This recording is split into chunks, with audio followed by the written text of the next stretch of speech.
There are certain games that just stop being ordinary releases and slowly become legends. And not because they sold most copies or because they had the biggest marketing campaigns, but because they created the feeling that players never quite forgot or could forget. And Bloodborne is one of those games. More than a decade after its release, well, people are still talking about it with the same level of passion that usually surrounds brand new titles. Every PlayStation showcase brings new speculations, every major gaming event sparks fresh rumors, every discussion about remakes eventually circles back to the same question, which is, when is Bloodborne coming back? And perhaps more importantly, what form would that return actually take? So would it be a remake, a remaster, or the sequel the fans have dreamed about for years?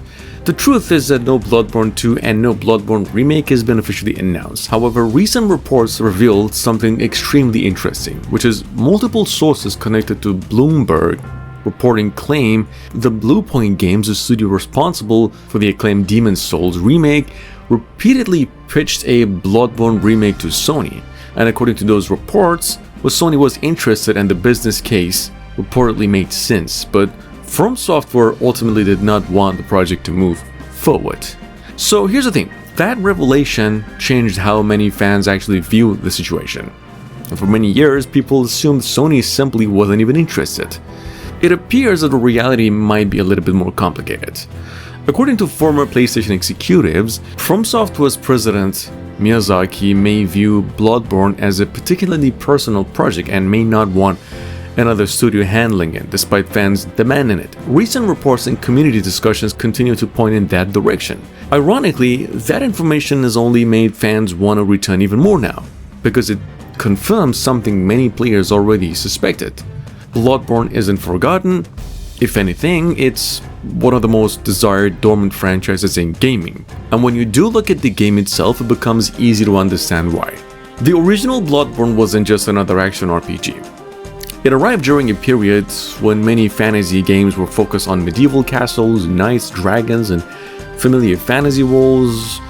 Bloodborne appeared and offered something completely different. A world that felt like a nightmare that had somehow became real.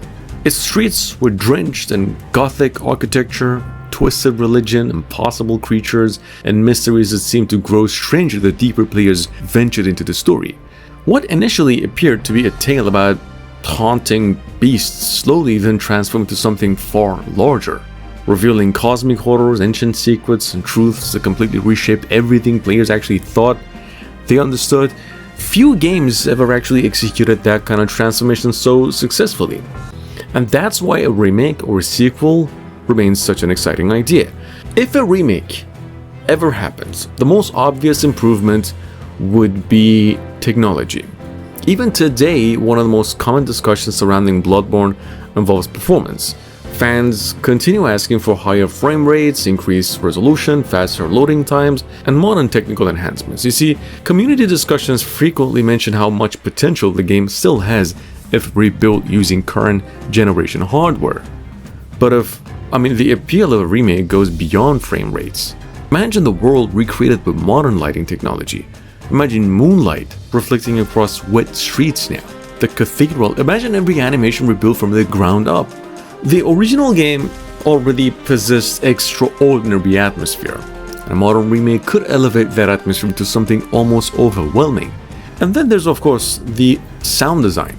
One of Bloodborne's greatest strengths was always its ability to create tension through audio. The distant cries of creatures hidden in darkness, the echo of footsteps through abandoned streets, the haunting orchestral soundtrack that could shift from beautiful to terrifying within moments. Modern audio technology could make those elements even more immersive now. Players wouldn't simply explore the game, they would feel trapped inside the game's world. And at the same time, many fans would argue that Bloodborne 2 is even more exciting than a remake right now. Because as beloved as the game's world was, there were still countless mysteries that left unexplored. One of the reasons Bloodborne remains so fascinating is that From Software never explained everything. The world feels ancient, vast, unknowable. Players only glimpse fragments of its history, leaving enormous room for future stories. So a sequel, you see, would have opportunities that few franchises actually can match. It could explore entirely new cities, entirely new civilizations, entire new cosmic horrors. On another hand, the original game gradually revealed that humanity was only scratching the surface of something much larger than itself. A sequel could push that concept even further, introducing players to new regions, shaped by the consequences of forbidden knowledge and encounters with incomprehensible beings. And if there's one thing From Software actually excels at, it's creating worlds that feel larger than what players actually see. That's part of why discussions about Bloodborne 2 remains so persistent. People don't simply want more bosses, they want more mysteries, more questions. They want another journey into a world that feels impossible to fully even understand. Interestingly, recent community discussions suggest that many players have become increasingly realistic about the future of the franchise. Some fans now believe that if Bloodborne returns, it'll likely happen only when From Software itself decides the time is right. That doesn't mean a return is impossible. In fact, many fans view it as the opposite.